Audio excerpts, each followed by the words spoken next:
ಕರ್ನಾಟಕದಲ್ಲಿ ಯಾವುದೇ ವ್ಯಕ್ತಿ ಯಾವುದೇ ಸಮಸ್ಯೆಯಲ್ಲಿ ಇರಲಿ ಜಸ್ಟ್ ಒಂದು ಕಾಲ್ ಮಾಡಿ, ನಿಮ್ಮ ಜೊತೆಗೆ ನಾವಿದ್ದೀರಿ.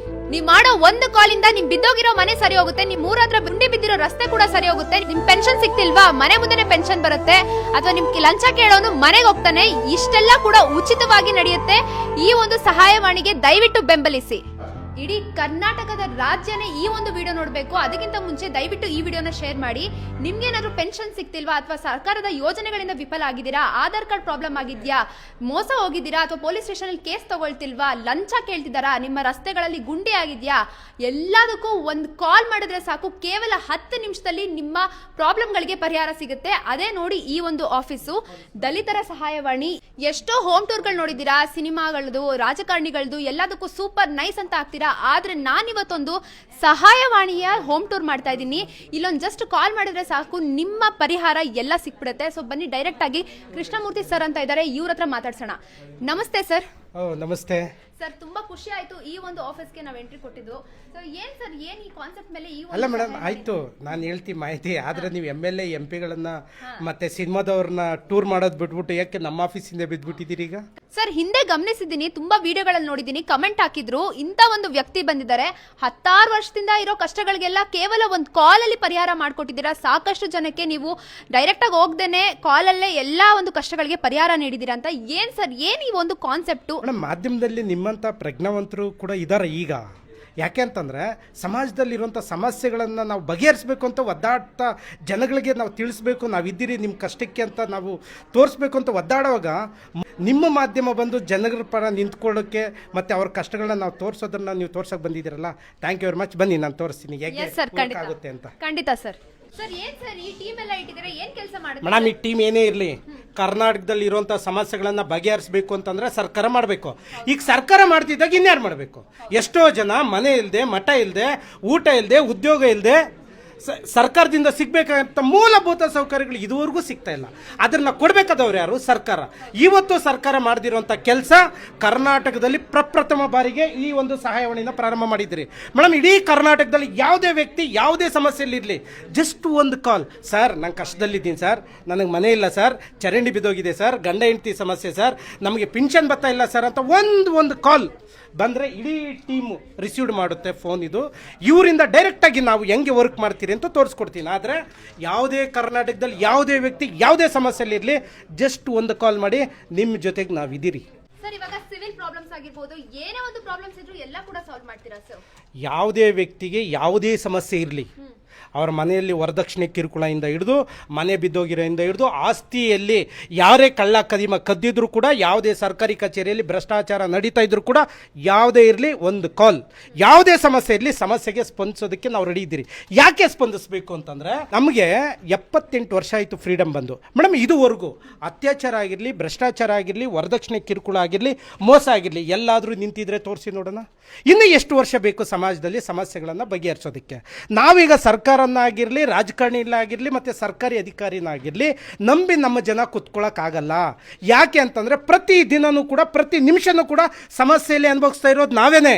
ನಮ್ಮ ಸಮಸ್ಯೆಗಳಿಗೆ ಸ್ಪಂದಿಸಬೇಕಾಗಿರೋಂಥ ಗೌರ್ಮೆಂಟ್ ಆಗಿರಲಿ, ಅಥವಾ ರಾಜಕಾರಣಿಗಳಾಗಿರಲಿ, ಅಥವಾ ಸರ್ಕಾರಿ ಅಧಿಕಾರಿಗಳಿರಲಿ ಇದುವರೆಗೂ ಸ್ಪಂದಿಸಿಲ್ಲ. ಈಗ ನಾವು ಮಾಡ್ತಾ ಇರೋದು ಏನಂತಂದರೆ, ಯಾವುದೇ ವ್ಯಕ್ತಿ ಯಾವುದೇ ಸಮಸ್ಯೆಯಲ್ಲಿದ್ದರೂ ಕೂಡ ಹೆಂಗೆ ನಾವು ಉಚಿತವಾಗಿ ಸ್ಪಂದಿಸ್ತೀರಿ ಅಂತಂದರೆ, ಈ ಕಡೆ ಬನ್ನಿ ನೋಡಿ. ಈ ಕಡೆ ಇರೋದು ಪೂರ 31 ಜಿಲ್ಲೆ. ನಮ್ಮ ಕರ್ನಾಟಕದಲ್ಲಿ 31 ಜಿಲ್ಲೆ ಇದೆ, 224 ವಿಧಾನಸಭಾ ಕ್ಷೇತ್ರ ಇದೆ, 6025 ಗ್ರಾಮ ಪಂಚಾಯತಿ ಇದೆ. ಪ್ರತಿ ಗ್ರಾಮ ಪಂಚಾಯತಿಯಲ್ಲೂ ಕೂಡ ಸಮಸ್ಯೆಗಳಿದ್ದಾವೆ, ಪ್ರತಿ ಮನೆಯಲ್ಲೂ ಸಮಸ್ಯೆ ಇದ್ದಾವೆ. ಆ ಸಮಸ್ಯೆನ ಹೆಂಗೆ ನಾವು ಅವರಿಗೆ ಬಗೆಹರಿಸ್ಕೊಡ್ತೀರಿ ಕಾಲ್ ಬಂದಿದ್ದ ತಕ್ಷಣನೇ ಅಂತಂದರೆ, ನೋಡಿ ಇದೊಂದು ಸಿಸ್ಟಮ್. ಇದು ಒಂದು ಜಿಲ್ಲೆ. ಯಾವುದು? ಇದೊಂದು ಚಿತ್ರದುರ್ಗ ಜಿಲ್ಲೆ. ಈ ಜಿಲ್ಲೆಗೆ ಈ ಸಿಸ್ಟಮ್ ಕೊಟ್ಟಿದ್ದೀರಿ. ಈ ಚಿತ್ರದುರ್ಗ ಜಿಲ್ಲೆಗೆ 4 ತಾಲೂಕಿನ ಬರುತ್ತೆ. ಯಾವುದೇ ತಾಲೂಕು, ಯಾವುದೇ ಮೂಲೆ, ಯಾವುದೇ ಗ್ರಾಮದಿಂದ ಕಾಲ್ ಬಂದರೆ ತಕ್ಷಣ ಅಲ್ಲಿ ಫೋನ್ ರಿಸೀವ್ ಆಗುತ್ತೆ. ಅಲ್ಲಿಂದ ಈ ಸಿಸ್ಟಮಿಗೆ ತೊಗೊಳ್ತೀರಿ. ಅವ್ರ ಹೆಸರು, ಅವ್ರ ಮನೆ ಅಡ್ರೆಸ್ಸು, ಅವರ ವಿಳಾಸ ಸಂಪೂರ್ಣವಾಗಿ ತೊಗೊಂಡು ಈ ಸಿಸ್ಟಮಲ್ಲಿ ನಾವು ಸೇವ್ ಮಾಡ್ತೀರಿ. ಇದರಲ್ಲಿ ಸೇವ್ ಆದಮೇಲೆ ಏನಾಗುತ್ತೆ, ಚಿತ್ರದುರ್ಗ ಜಿಲ್ಲೆಯಲ್ಲಿ ನಾವು ಒಂದು ಟೀಮನ್ನು ರಚನೆ ಮಾಡ್ತೀರಿ. 12 ಜನ ಅಂತ, ಅಂದರೆ ಒಂದು ವಿಧಾನಸಭಾ ಕ್ಷೇತ್ರಕ್ಕೆ 12 ಜನನ ನೇಮಕ ಮಾಡ್ತೀರಿ. ಇಲ್ಲಿಂದ ಏನಾಗುತ್ತೆ ಅಂತಂದರೆ, ಬಂದಿರೋ ಕಾಲನ್ನು 12 ಜನಕ್ಕೆ ಟ್ರಾನ್ಸ್ಫರ್ ಮಾಡ್ತೀರಿ. ನೋಡಿ, ನಿಮ್ಮ ಚಿತ್ರದುರ್ಗ ಜಿಲ್ಲೆಯಿಂದ ಅಥವಾ ಒಂದು ತಾಲೂಕಿಂದ ಅಥವಾ ಹೋಬಳಿಯಿಂದ ಇಂಥ ವ್ಯಕ್ತಿ ಕಾಲ್ ಮಾಡಿದರೆ ತಕ್ಷಣ ಕಾಲ್ಗೆ ನೀವು ಸ್ಪಂದಿಸಿ ಅಂತೇಳಿ ಇಲ್ಲಿಂದ ಅವ್ರಿಗೆ ನಾವು ಕಾಲ್ ಮಾಡಿ ಮಾಹಿತಿ ಕೊಡ್ತೀರಿ. ಅವ್ರೇನು ಮಾಡ್ತಾರೆ, ಆ ನಂಬರ್ಗೆ ಅವ್ರು ಕಾಲ್ ಮಾಡ್ತಾರೆ. ಕಾಲ್ ಮಾಡಿ ನಿಮ್ಮೂರು ಅಡ್ರೆಸ್ ಎಲ್ಲ ತೊಗೊಂಡು ಅವ್ರ ಹತ್ರ ಹೋಗಿ ಅವ್ರ ಕಷ್ಟಕ್ಕೆ, ಯಾವುದೇ ಕಷ್ಟ ಆಗಿರಲಿ, ಪೊಲೀಸ್ ಸ್ಟೇಷನಲ್ಲಿ ಕಂಪ್ಲೇಂಟ್ ತೊಗೊಂಡಿಲ್ಲ ಅಂತಂದರೆ, ಸರ್ಕಾರಿ ಕಚೇರಿಗಳಲ್ಲಿ ದಾಖಲಾತಿ ಕೊಡದೆ ಲಂಚ ಕೇಳ್ತಿದ್ರೆ, ಗಂಡ ಹೆಂಡತಿ ಕಿತ್ತಾಟ ಆಗಿ ಹೆಂಡತಿನ ಹೊರಗಡೆ ಹಾಕಿದರೆ, ಅಥವಾ ಕುಟುಂಬದ ಆಸ್ತಿ ಯಾರಾದರೂ ಕಿತ್ಕೊಂಡಿದ್ರೆ, ಅಥವಾ ಕುಟುಂಬದಲ್ಲಿ ಯಾವುದೇ ಗೊಂದಲ ಇದ್ದರೂ ಕೂಡ ಆ ಕಾಲ್ಗೆ ಸ್ಪಂದಿಸೋದಕ್ಕೆ ನಾವು ತಯಾರಿದ್ದೀರಿ. ಅದಕ್ಕೋಸ್ಕರ ಈ ಒಂದು ಜಿಲ್ಲೆಗೆ ಒಂದು ವ್ಯಕ್ತಿನ ನಾವು ನೇಮಕ ಮಾಡ್ಕೊಳ್ತಾ ಇರೋದು. ಹಾಗಿದ್ರೆ ಈ ಟೀಮ್ ಏನು ಕೆಲಸ ಮಾಡುತ್ತೆ ಸರ್? ಈಗ ಏನು ಒಂದು ಜಿಲ್ಲೆಯಿಂದ ಕಾಲ್ ಬರುತ್ತೆ, ನಾವು ಉಚಿತ ಸೇವೆ ಅಂತಂದಾಗ 12 ಜನ ಅಂತ ಟೀಮ್ ಇಟ್ಕೊಂಡಾಗ ಯಾವುದೋ ಒಬ್ಬ ವ್ಯಕ್ತಿ ಕಾಲ್ ಮಾಡಿದ್ರೆ ಆ ಕಾಲ್ಗೆ ನಮ್ಮ ಟೀಮ್ ಸ್ಪಂದಿಸ್ತಾ ಇದೆಯೋ ಇಲ್ವೋ ಅನ್ನೋದಕ್ಕೆ ಈ ಟೀಮು ಅವರು ಕಾಲ್ ಮಾಡುತ್ತೆ. ನೋಡಿ, ನೀವು ಕಾಲ್ ಮಾಡಿದ್ರಿ, ನಿಮ್ಮ ಕಷ್ಟ ನಮ್ಮ ಹತ್ರ ಹೇಳ್ಕೊಂಡ್ರಿ, ನಮ್ಮ ಟೀಮ್ ನಿಮ್ಮನ್ನು ಕಾಂಟ್ಯಾಕ್ಟ್ ಮಾಡಿತಾ, ನಿಮ್ಮ ಕಷ್ಟಕ್ಕೆ ಸ್ಪಂದಿಸ್ತಾ, ಅಥವಾ ನಿಮ್ಮ ಜೊತೆಗೆ ಮಾತಾಡಿದ್ರೋ ಇಲ್ವೋ ಅಂತ ಕೇಳೋದಕ್ಕೆ ಈ ಟೀಮ್ ಇರುತ್ತೆ. ಅಕಸ್ಮಾತ್ ಯಾರು ಕಾಲ್ ಬಂದಿರುತ್ತೋ ಅವ್ರಿಗೇನಾದರೂ ಸ್ಪಂದಿಸಿಲ್ಲ ಅಂತಂದರೆ ನಮ್ಮ ಟೀಮ್ ಇಟ್ಟಿರ್ತೀರಲ್ಲ, ಅವ್ರ ತಕ್ಷಣ ಕೆಲಸದಿಂದ ಕಿತ್ತು ಬಿಸಾಕ್ತೀರಿ. ಸರ್, ಕಾರ್ಪೊರೇಟ್ ಲೆವೆಲ್ ಅಲ್ಲಿ ಈ ಒಂದು ಆಫೀಸ್ ನ ಆರ್ಗನೈಸ್ ಮಾಡಿದೀರಾ. ಇದರ ಮೇಂಟೆನೆನ್ಸ್ ಎಲ್ಲ ಯಾವ ತರ ಇದೆ ಸರ್? ಸೋರ್ಸ್ ಆಫ್ ಇನ್ಕಮ್ ಅಂತ ಬಂದ್ರೆ ಹೆಂಗಿದೆ ಸರ್?